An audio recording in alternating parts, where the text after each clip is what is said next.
And the harder, like,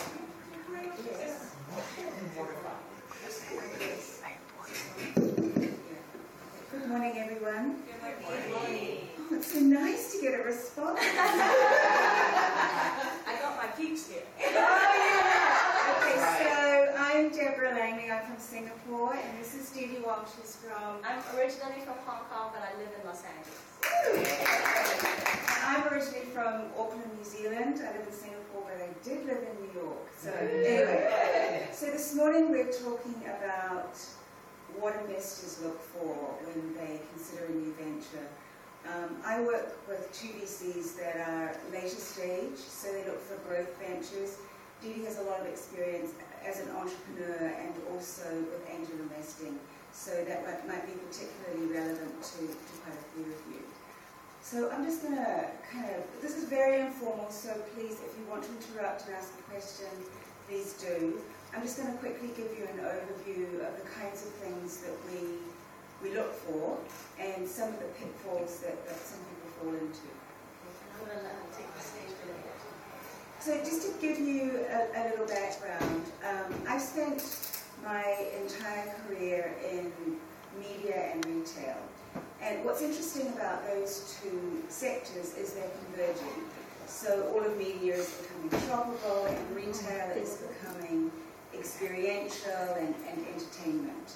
So over the years, as I worked for The Economist, I worked for Hearst, I ran a global brand for the Don & Karen company, I launched an e-commerce venture that became omnichannel, I worked for a cross-border e-commerce enabler, and most recently I've brought all that together and I consult to fashion, retail and technology brands, helping them grow their businesses, build their brands, etc.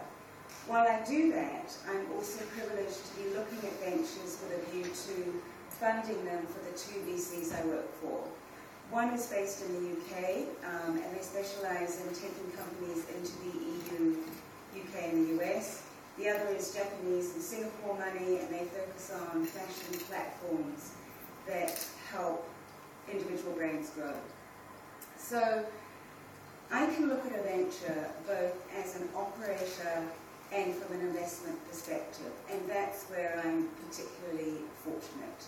So if you want to go to the next slide. So let me just talk about the hunt for investment. I hear this all the time. I need to raise money, I need to raise money, I need to raise money.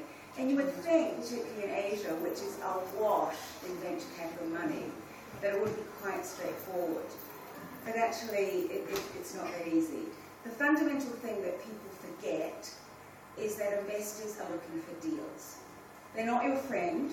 They're looking for deals that scale and make them money. And how do they make money? They make money by exiting. And what is an exit? It's an IPO or a sale. And that's kind of it. Can you see that? No. The lights should be dim. Lights off? Dim the lights a little. It says reality, most VC pitches fail. And it's sad, and I've been in this position, I've raised money, I've not raised money. Most VC pitches fail because there's so many people wanting to raise money. But you can mitigate that by doing your homework. And that starts with being prepared. That starts with identifying the VCs who are in your area. So if you have a target VC, don't just take their email off of LinkedIn. Do your homework. Read every blog they've written. Read their Twitter feed. Look at their portfolio. Understand what it is that they're looking for. Because really,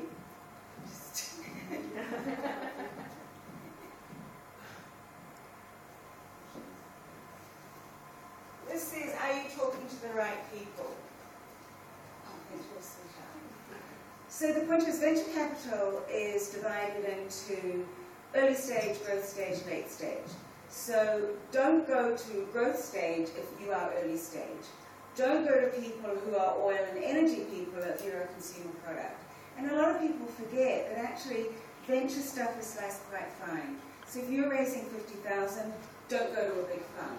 Go to a fund that's doing 50,000 or 100,000, or go to Didi because she's doing angel investing. So the first thing you must do is match what you are doing and where you are with the funds that are out there. Oh, well, this is even worse. Forget that. You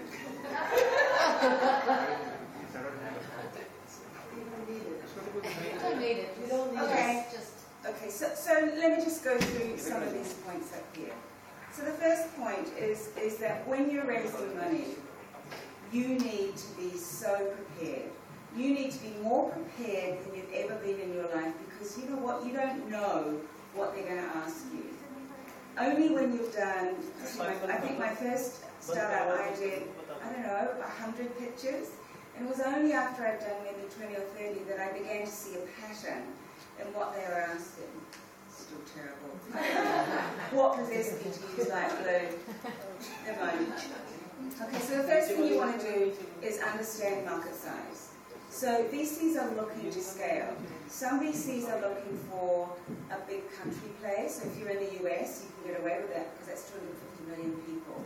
Other VCs in Asia are looking for a regional play. Others are looking for global. You've got to decide where you slot in and be ready to articulate that. And when you articulate your market potential, don't just talk about, oh, the fashion e-commerce business is going to be worth $3 trillion. Talk about where you fit in that market. Talk about how you're going to access the first piece of that market and then how you're going to own it. The next point says you need to be more than a good idea. The reality is the world is awash in wonderful ideas, brilliant ideas. We all have them. But really, when you're a VC and you're listening to pitches day in, day out, it's very rare you hear something that's 100% original. So you all have got great ideas, but there's bound to be, oh, very good. Yay! Okay, so I'm on board with ideas. So the reality is, when you go and pitch an idea, you've got to know what your competitors set out. The point is that the best idea has something else that's competing with it. So be aware of that and articulate it. And then articulate how you're better and different. Because at the end of the day, the VC is not just buying into the idea, they're buying into the differentiator, or as we call it, the USP, the unique selling proposition. So this is where what you have to do is you have to assume that a similar idea has all the same data as you, but they don't have the X factor that you have. So maybe your X factor is you have incredible domain expertise and you can access all the key players in your domain. Maybe your differentiator is your technology. Maybe your differentiator is that you have identified a segment that hasn't been identified before. But you need to be able to articulate that and articulate it, my next point, in a strong narrative. Look, investors are not robots. They're actually people. They're people like us. And in a situation where there are two ventures presenting the same data, what will resonate with them is you. And what do you bring? You bring your personality, you bring your experience, you bring your why. And so if you can articulate a very strong why, and I think women are particularly good at doing this because they often start businesses because they have a problem, then you're much more likely to gain traction with that investor. So be very clear about why you're doing something, how you're doing it different, and why they should invest with you as opposed to the other guy who's got the same data as you. Proof of concept. When you're early stage, you have nothing to show except a concept. So what do? You have to go and get what we call social proof. Social proof is when you go to your target market, you go to experts in that market, and you ask them, what do you think about this idea? So then you can come to investors, you can come to me, you can come to Dee and say, Prof. Galloway thinks this is a brilliant idea because right? So that's your social proof. You've got compelling arguments and recommendations from people who are names in your segment. Then you go on and you build an MVP, a minimum viable product. And this is where you can really prove viability. So with your MVP, you now need to show that you can attract customers, engage them, show growth, and if you're really good, show that they'll pay for it. So that is when you get traction, and that is when you start to show growth and you've got numbers. Even better, if you can show you've done that with very little money.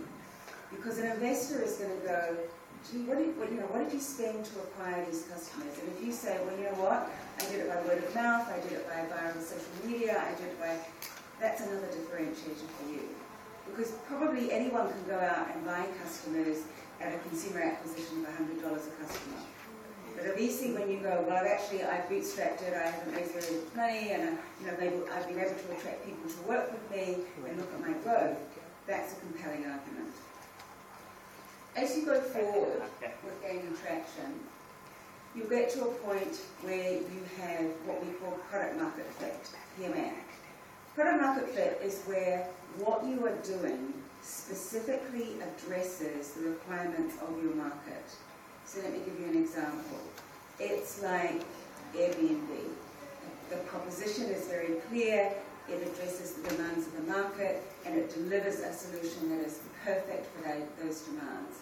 When you're at that point of product market fit, then you need to be showing very, very rapid growth to scale.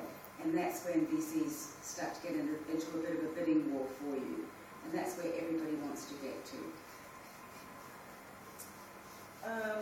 Financials. Now I'm going to assume that you will go to an investor with a business plan that is clearly laid out, clearly articulated. It doesn't, not all of us are good with numbers. And if you're not good with numbers, find someone who is. Because as investors get closer to looking at what you're doing, they will start to do quite deep diligence. And deep diligence means unpacking all the assumptions that you've used to build your plan, all the assumptions you've used to show your scale, and all your assumptions that you've used to get to profitability.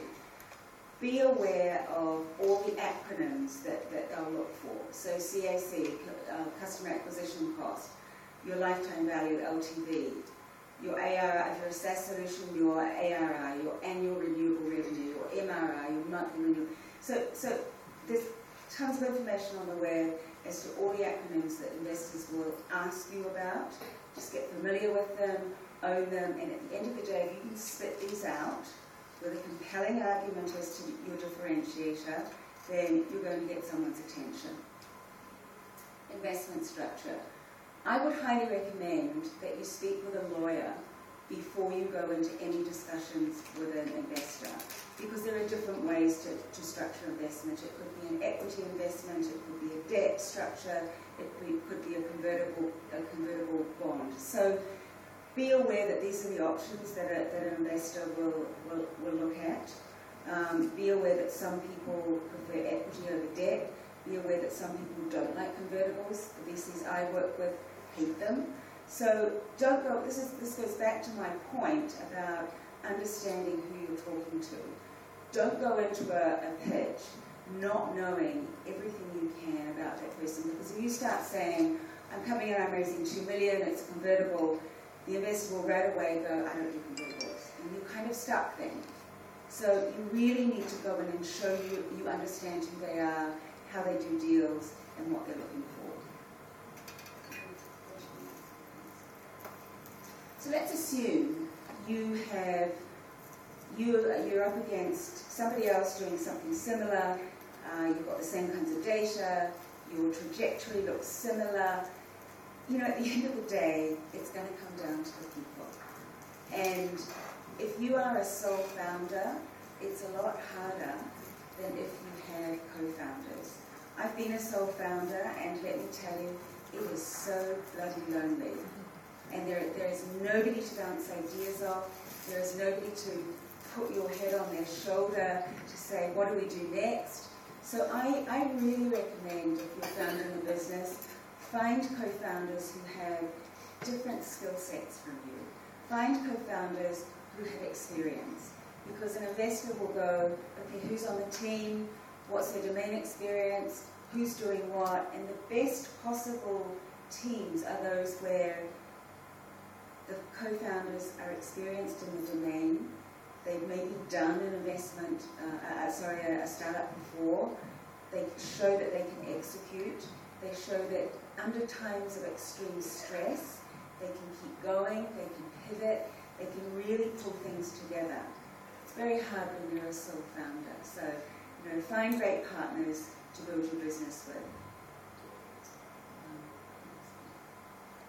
I just want to touch here on a few points about being a female founder, because I've received pitch decks and presentations, and I do a lot of work with mentoring startups. And there are some particular issues that women face that men don't face. And the first is obviously the fact that when you go out to raise institutional money, only 6% of VCs will be women. So the chances are you're walking into a room full of men. And you're walking into a room full of men who don't get what we get. So let's say you've started a business and it's founded on an issue that a woman faces. You know what? Men just don't face those issues. So you can be pitching away and you'll see kind of the shutter goes down, they're starting to shift in their seat, they're not listening, you've lost them. So at that point, you kind of have two choices. You can push on, you can wrap it up quickly, or you can stop and do kind of a hard reset and say, you know what? Think of the women in your lives. Think of a problem that they are facing like this. Ask them, have you had this problem? Many women, when they go into pitch, they focus on the product attributes, not the problem attributes. So my first suggestion to all of you when you're pitching is articulate the problem and bring it to, do you have a wife, a sister, an aunt, a grandma, a mother, for whom you've seen this as a problem. And if you haven't seen that it's a problem, you're blind, because all women have this problem. So really try and bring it down to a very personal kind of proposition. Be confident, because you know what? You all know way more stuff about this problem than they do. I've seen women in pitches face this wall of men, and maybe I'm the only woman, and I see them kind of fold in because they see that they can't get this traction. And that's why I say stop and kind of do a restart. Be confident. I've seen men who don't know what they're talking about completely bullshit their way through it. Mm-hmm. And the guys are going to go, wow, he's a really cool guy. And I'm thinking, what a bullshitter. He really doesn't know that much. But he carries it off with confidence. And I don't believe that women do try and pull the wool over people's eyes. I think we are fundamentally a lot more honest, and that's where we get into trouble.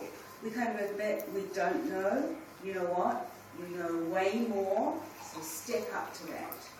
I talked about imposter syndrome. I've had that, where I thought, well, these are big guys. These are really important VCs. What am I doing here? But actually, put that aside, because you all are very, very confident and accomplished women. So step into that. Look them in the eye. Don't look away. Have a firm handshake. Honestly, the number of women whose hands I've shaken and I've wanted to go, oh my God, what was that? That was a dead fish, right? So strong, firm handshake. Make eye contact. Be confident. Own the room. Because you know what? Those guys are looking for you to own the room. Looking for you to walk into your venture and own that venture. So I really feel that it's incumbent upon us not to be small, to really be that person. And when you start to get stuck, think about all the very average men who have gone out and raised money with very average propositions. And there's a lot. So we all are much better than that. And I'd just like to kind of leave you with one example. A woman came in to pitch to one of my firms. It was, let me see, 1, 2, 3, 6 men and me. And it was in the healthcare space, and it was a variation on a breast pump. And I could see the guys kind of shifting around like this. And she actually had the product there. And let me be clear, if you have a product to demo, that is actually the most compelling proposition. It's not a concept, it's not a projection, it's an actual product. Obviously, she's not going to demo the product in the boardroom. And I could see the guys kind of going, oh my God, is she going to just do this, right? And I was actually thinking, oh God, I'd really like to see this, right? Having had the old style breast pumps, which are so horrible anyway. So what she did is she then said, okay, this is it, and now I'm going to show you a video. So she had both there, so you could see the thing in operation, and it was all very modest and very well done, and there was no noise and etc. So there are ways around that.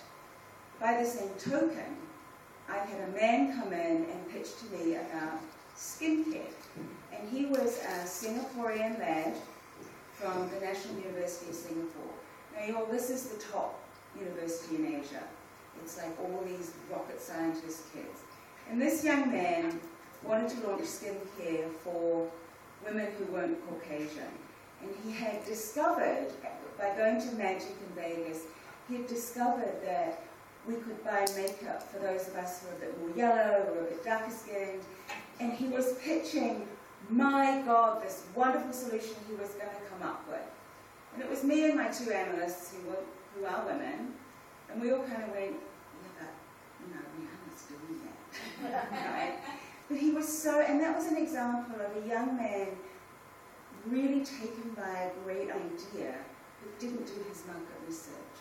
And yet he was out there pitching, raising $500,000, and I did hear that he had raised $500,000 from male VCs. We turned him down. So, use that as your context. You've got the knowledge, and let me just leave you with a quote from A. Milne. You are, I've forgotten that. Let me look it up. You are braver than you believe, you are stronger than you seem, and you are smarter than you think. You got it, right?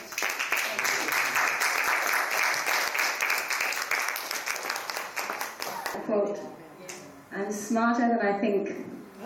I'll start off with that. Thank you so much for coming to this room. I know you have a few rooms to choose from, and I appreciate you coming to ours. I always thank people for showing up, because showing up in your life, showing up in making a choice every day to where you spend your time is extremely important. And I thank you for showing up to this room. So I'm going to start off by introducing myself, because most of you don't know me. I'm Dee Dee Wong. I'm from Hong Kong, as you know. My hashtag is Dee Dee Wong from Hong Kong. I'm known around the world because of the show that I did called Wipeout. But I am a mother of 4 young little ones, 7, 4, and twins at 2.5. I left them back in Los Angeles, so I miss them very much, but this is, this is what I'm striving for in my life, and I want to show women around the world that you can be a mother and be a businesswoman and do it all and still feel great in your skin and have your own identity as a mother. Thank you. I own 5 businesses. The one that I'm focusing on today is called the Yes Academy. It's my newest venture. I'm extremely excited about it. It's an entrepreneurial school that I started in LA, and we literally teach students like you guys who want to accelerate your life and accelerate in how to make money in a shorter period of time. So you don't have to do all the work yourself. You have people holding your hand. You have us being your accountability partner. And I enjoy that so much. I really love to help entrepreneurs around the world really achieve what they want to do. So that's called the Yes Academy. I know up here you see CEO of Social Spotlight Events. They just chose one of my 5 businesses. That's a special events business that I run mostly for charity work. I do it with the UN Foundation, the Unstoppable Foundation, where we just raised about $1 million in only 2 hours of gala. I'm very proud of what I do for my charities because I really care to give back. And only when I turned 40, I'm 41 by the way, when did I decide that I really wanted to give back to the world. I've been taking, and it's time for me to seriously do something huge and give back. So this is a new venture in the special events where I really focus on giving back to charities. So now I'm going to go to what we're here for, which Deborah, thank you so much. You totally spoke my language, and I think it was so clear what you presented about what investors look for. She gave you a really good summary of what we do look for. I personally focus on the seed stage. So the seed stage, for you the guys who don't know, is literally where you have the idea, you may not have the product yet, and you are brand new as an entrepreneur. And that's where Dee Wong comes in. I love to help people who are new and excited and passionate about what they have to offer, and I get that excitement and I really want to help them. So I am really focused on the seed stage. Recently, I was really honored to be asked to be included in a TV show called The Entrepreneur Elevator Pitch. For those of you from Europe, Lion's Den is the show, and for those of you who are in the US and probably around the world who knows Shark Tank, two very famous shows, doing very well in maybe like the 8th, 10th season.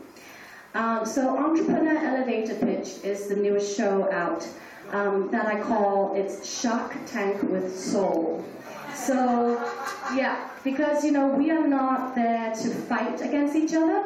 We are there in harmony. And the 4 judges sit in the chair and we actually converse with each other, and we have to actually agree to invest together as a team to help the entrepreneur who's presenting. The show is really excellent because it's a pretend elevator lift. And so on the set, there's an elevator right in front of us. And they actually have 60 seconds to pitch into a camera, and they're nervous as hell, of course, they're shaking it. Oh my goodness, and then they have 60 seconds on the clock. By the way, I teach that on my Yes Academy. I teach people how to pitch in 60 seconds. And, they look in the camera, we look at the whole show, beating out CSNBC, NBC, CNN, all of those .com sites. So we're really excited, and we're into season 2 right now. So thank you very much.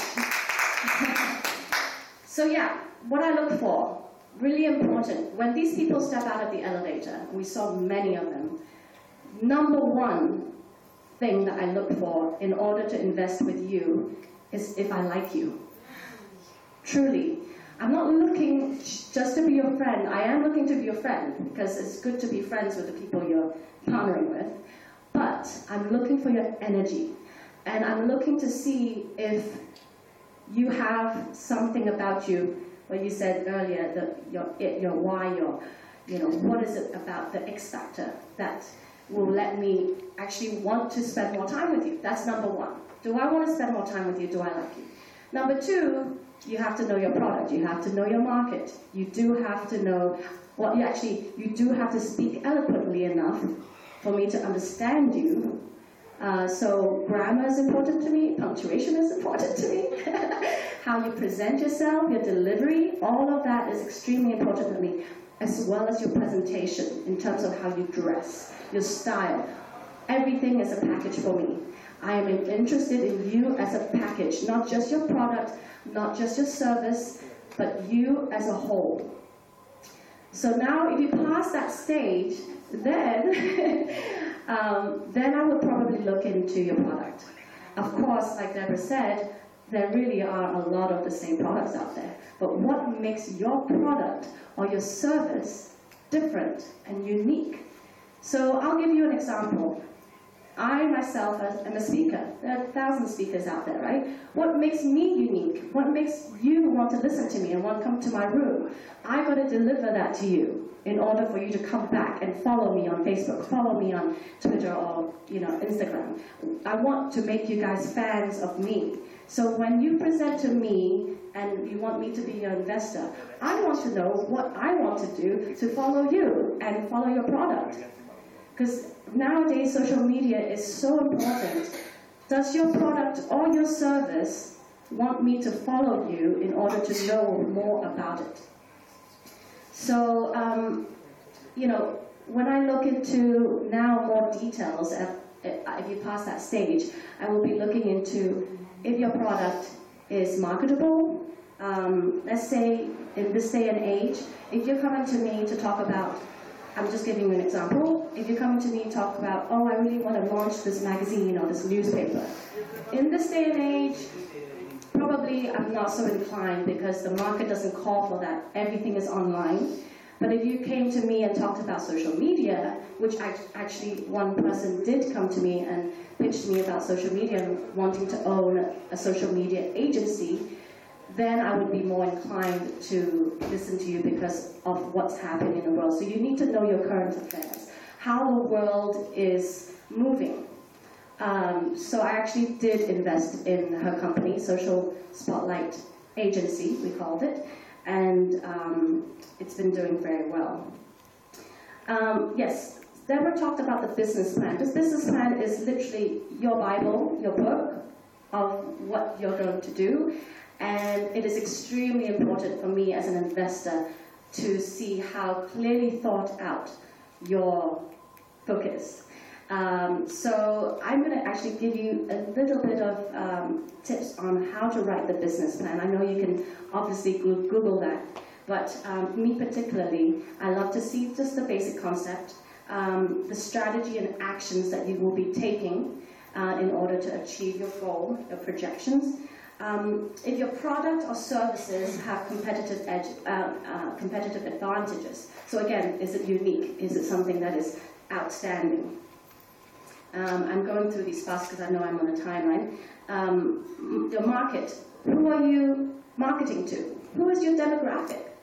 Are you doing it just for women? I had a guy come off the elevator, Asian guy with a handbag that was all rhinestones, but he had a technology base. So, he could literally press on his phone and say Dodgers or Yankees, and then the logo of the Yankees and the Dodgers came out. It's a brilliant idea, the technology part of it, but it looked just too tacky. Like me as a woman and the other lady who was on the show with me, we both just thought we would absolutely never hold that handbag. So, it was just tacky, and I unfortunately, we had it said out loud, people have to know exactly what the feedback is in order for us to say no.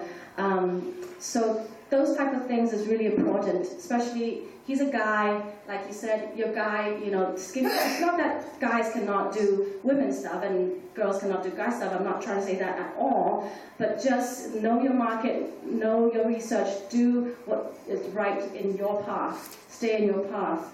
And I would love to see who is in your team when it comes to running your business. Very important. I actually deter a little bit from Deborah when she said about the co-founders. I have co-founded companies, and I actually found that with my personality, I like to be the boss. So I don't like to share my, you have to know yourself. You have to be self-confident. You have to know if you want to run the game. You don't want someone to give you ideas and then you kind of don't care about the idea, but because they're a co-founder, you kind of feel bad. And as women, we tend to not be able to just say out, and I'm a very blunt woman, so I have a masculinity about me, but I just found that I do not like having a co-founder or a partner. I prefer to hire my partners. So, as a CEO, I would like to hire my CPA. I would like to hire my, the other people who make decisions for me, but they are in charge of their department, but I have the last say. So if you are founding a company, decide if that is your personality. Decide if that is something. Some people love to share, like Deborah. I do get that. If you want to bounce off ideas and you're not, the boss type of like me, and you're more like inclined to listen and learn, and which I am, but I just still like to be the boss. It's important because I'm putting my money in it. So if I'm putting my money in it, I want it to be how I envisioned it. So learn your personality, learn what is good for you so that you don't create too much conflict in your business life. And then the very last part that is very important in the business plan is, of course, the projections, your numbers. How do you come up with those numbers? Did you do your market research? Did you do numbers research? And, we need to see it for 1 year, for 3 years, for 5 years, and how you are actually going to achieve those numbers. And I like to see them in graph form as well. Okay, so if I were to be pitched by you, I would love to give you some tips on the questions that I'll be asking you. I just covered the business plan, which is your book, but when I read your book, I will be asking you some questions. So first of all, as you see in Shark Tank, Lion's Den, or any other of those pitch shows, you always start with how much money you're asking for, right? How much do you want to borrow? So how much capital are you raising? And how long would it take for you to finish using that capital? That's really important for us to know. When will we get our money back?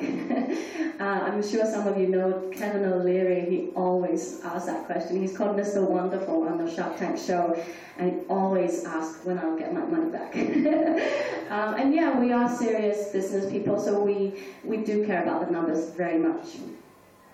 How much, so the third question would be, what will be your monthly burn? So literally, how will you be spending your money? My money. How would you be, what expenses do you have? How are you acquiring your customers? The acquisition stage, how long would it take to acquire customers? And when you acquire that customer, will they stay and be a long-term customer? What do you do to keep them? And then the key cost component. So I'll give you an example. When I started my very first company, Chakras by Didi, it was a yoga-inspired apparel. I asked my lovely parents here, by the way, who are here from Hong Kong, to support me. I asked them if I could borrow a sum of money to, so they are pretty much my angel investors in my life. I asked them to borrow the money to invest in my very first idea, which was yoga apparel. And luckily, I have very generous parents who believed in me and gave me the money. So my key cost, and I did have to do a business plan. My father actually asked me, okay, if you're serious about this idea, I need to see a business plan. So at that point, I didn't know anything about business. Nothing at all. I was an actress, I was a singer, I was trying to be on Broadway, I was auditioning, all those things that didn't make you any money. When I turned 30, something happened in my brain, and I'm like, I really want to be a mother, but I also really want to be rich, and I want to make it. And being an actress will not do that for me. So I better forget that dream and be a businesswoman. So I love I want to give you this little bit because it's really interesting how I started my first company. I fell asleep after a 4-day yoga event in Hong Kong, and in my dream I actually saw my very first tank top, exactly how I actually manufactured it. So it was such a strong calling that I had to give up everything I was working on, and I told my parents that, I told my sisters that, and they all like, go for it, do it. So you know, I don't have an MBA. I never went to business school. I actually am really bad at math. I'm really bad at knowing my numbers at that time. And, you know, I just read a lot of books. I probably was just an entrepreneur at heart, and just went for it because it was just so strong a calling in me that I said I must do this within a year. By this time next year, I will come back to this conference and I'll launch Chakras by Dee. Or at that time, my company, I didn't even have a name yet. So something came over me. I was just reading it, and like I said, this is why I wanted to give back in my Yes Academy. People who have ideas and they have no idea what to do with it, but they just have this really strong feeling and passion for it. I want to be the one to help them because that's what happened to me. So anyway, fast forward, I launched the Chakras by Dee, and in the first year, the first 3 days of the conference, I made $12,000 in 3 days, only selling 12 tank tops, 12 styles of tank tops. So I was proud of myself, and now I really want to tell you the whole story, but you should come to my next one because I'm going to be telling that story about a startup. So anyway, I'm going to come back to what I was trying to say, but my key cost component is basically my inventory at that point. So most of the money that my parents gave me, I had to decide, well, where is it that I'm spending it? You know, most of it will be, if I want the cost to be low on my tank tops, and I got it for $3 to $5 US per tank top, I need to buy a bulk of it. A lot of people start an apparel company by buying small. So they buy 20, 100 pieces, and they sell off, and then they buy more. But for me, at that time, I actually bought, like, I think my very first order was 800 in order to get that really low price, because my gross margin was 760%, which is huge. If I said that in Shark Tank, the 4 judges would be like, oh, I could just hear their voices like, wow, that's a great great margin, right? So I was very lucky because I was competing in the US where tank tops, the high-end tank tops were selling for $38 each. And I got it for $3 to $5. So my gross, you can see I could make a lot of money on just one tank top. So from the start, my business idea and my vision for how much money I could make was already, I was visualizing big, you know, like, don't think small, think big.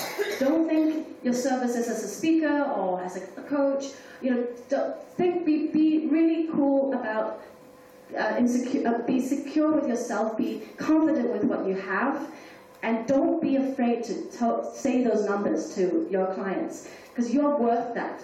If you can come up with the value that you say, oh, it's, you know, okay, so if a client comes to me and asks me, how much do you charge for your an hour of coaching? And if you came back and said, oh, you know, it's $100, but, you know, if you're first time and you're already, you know, saying all these things, you're already doing bad to yourself by not being able to sell your product and your services at the value that you really are worth. So I'm very open when it comes to talking about numbers, because I think women are a little bit afraid of talking about numbers. And so really try to get your self-confidence up in order to talk numbers a lot with your friends, with, you know, people you trust. Just use talk numbers, talk money, talk salaries, talk money all the time so you can get used to it.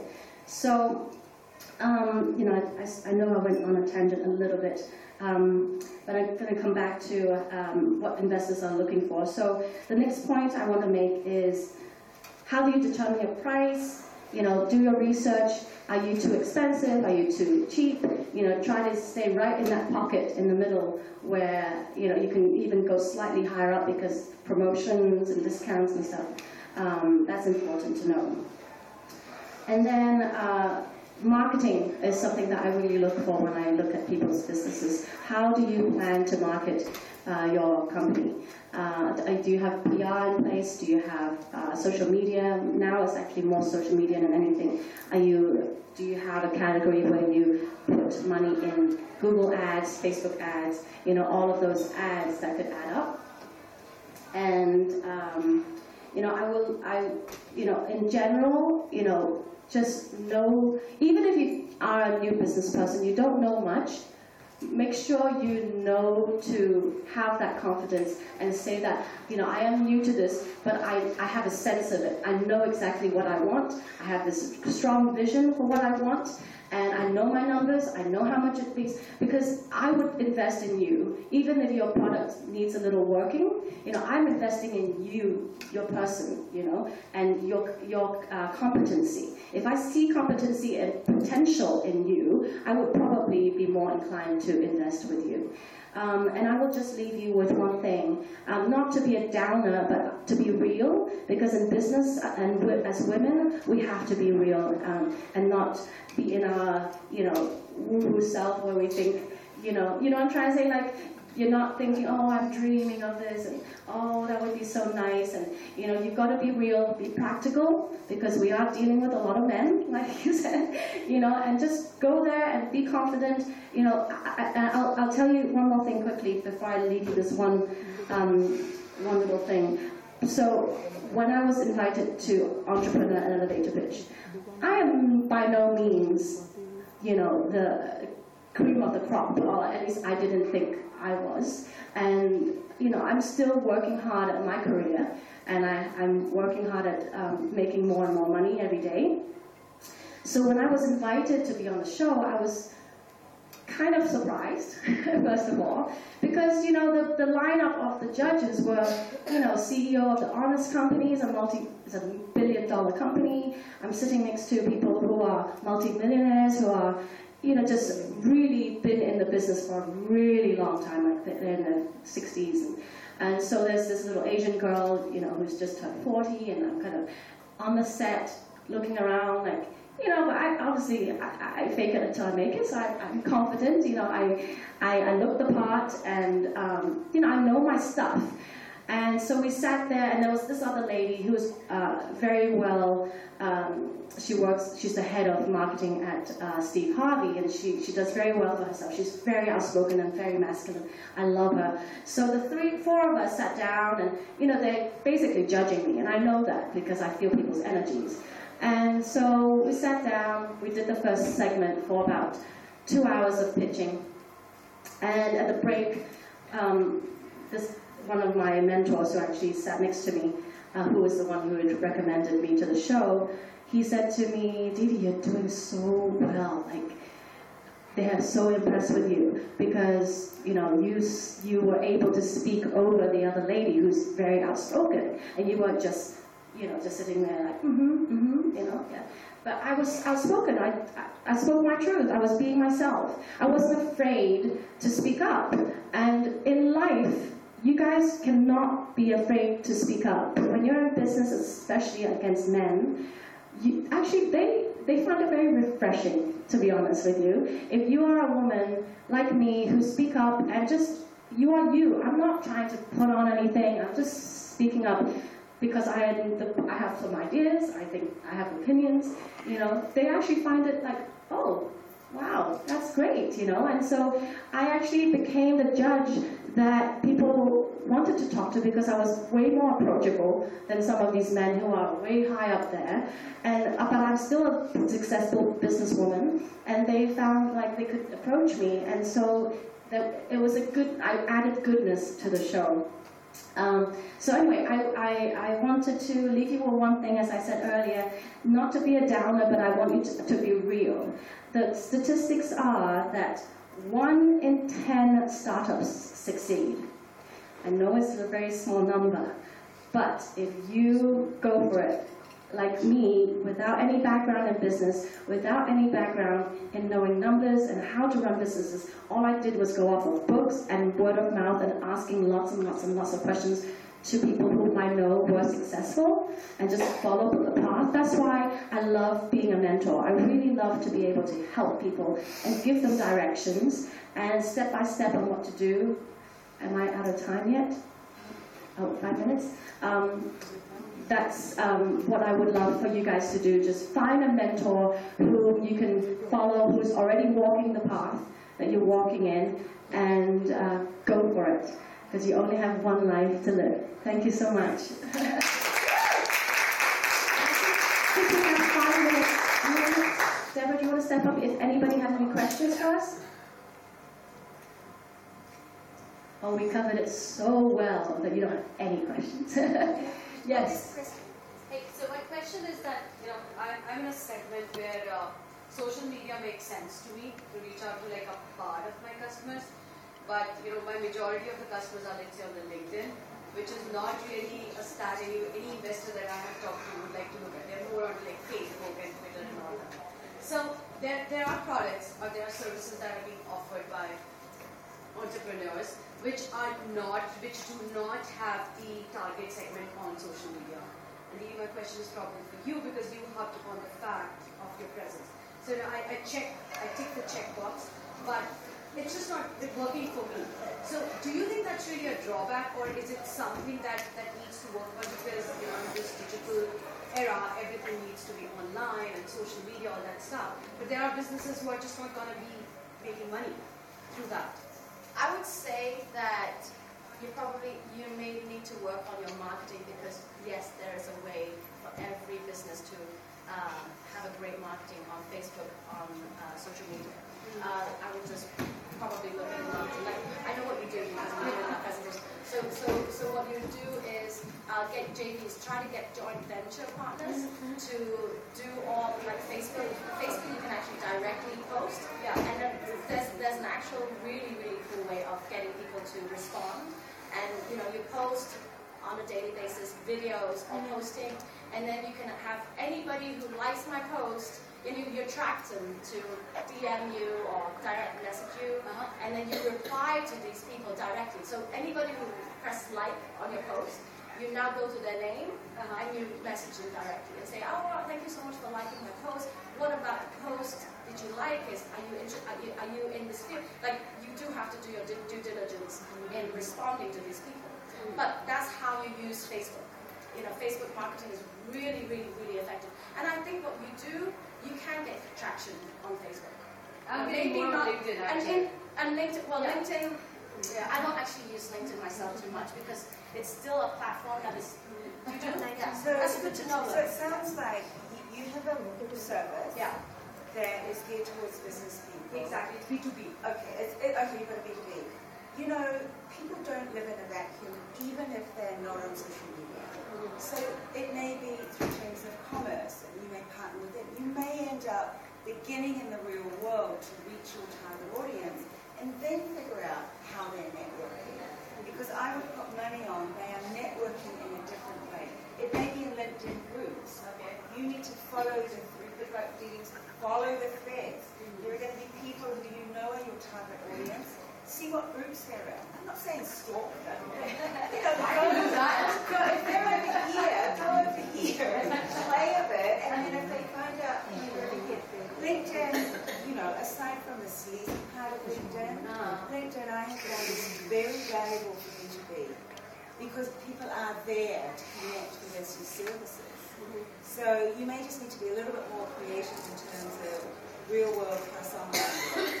And by the way, there's algorithms behind the scenes of any social media platform where you can target demographic. Like I only want to speak to 30 to 50-year-olds women.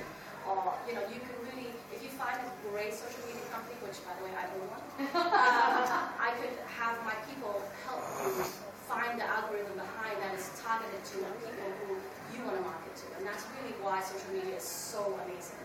I definitely encourage anybody who has a business to really use social media. It's mostly free. You just have to pay the ads. So, yeah, we hope we helped.